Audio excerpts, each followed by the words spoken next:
আজকে এক মূর্খকে আপনাদের সামনে পেশ করব, যে কীর্তন আসরে উঠলে শ্রদ্ধেয় দীনকৃষ্ণ ঠাকুরকে কটু কথায় অপমান করেন।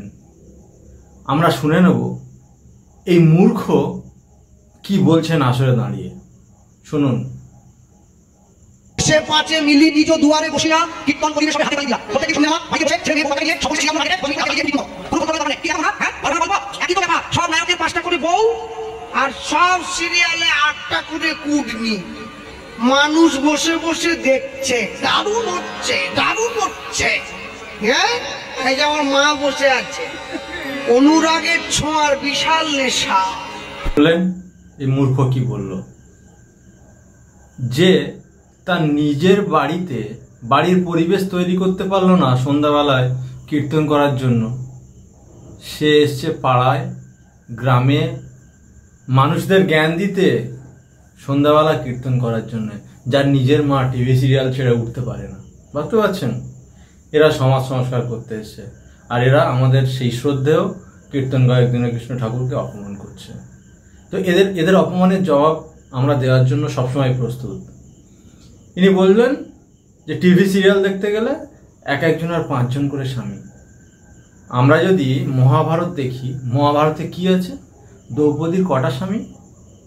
5টা স্বামী।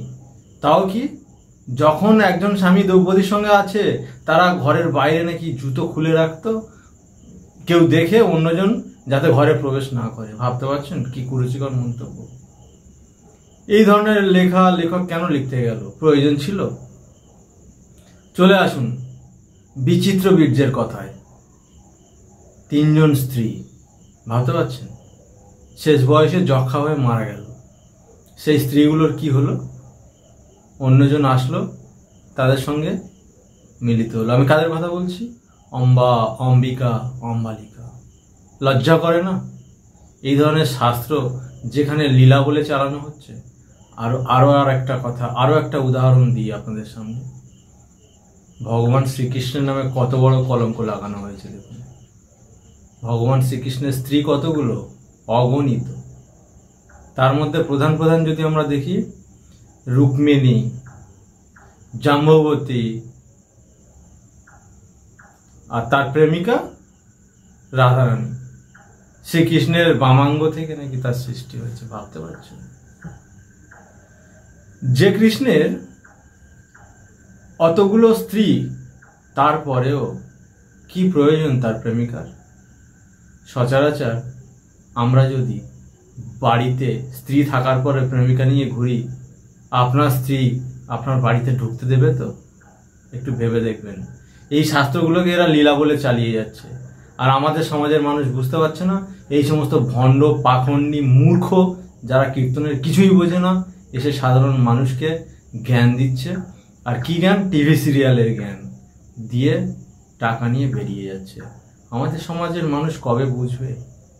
কবে প্রতিবাদ করবে? আমরা তো চোখে আঙুল দিয়ে দেখিয়ে দিচ্ছি এই সমস্ত ভণ্ডগুলোকে।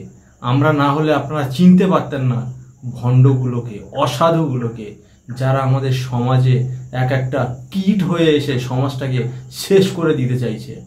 তাই বলি, জাগুন আর প্রতিবাদ করুন এই সমস্ত ভণ্ডদের বিরুদ্ধে। হ্যাঁ বন্ধুরা, আমার ছোট্ট চ্যানেল আদি সনাতনী সাবস্ক্রাইব করতে ভুলবেন না।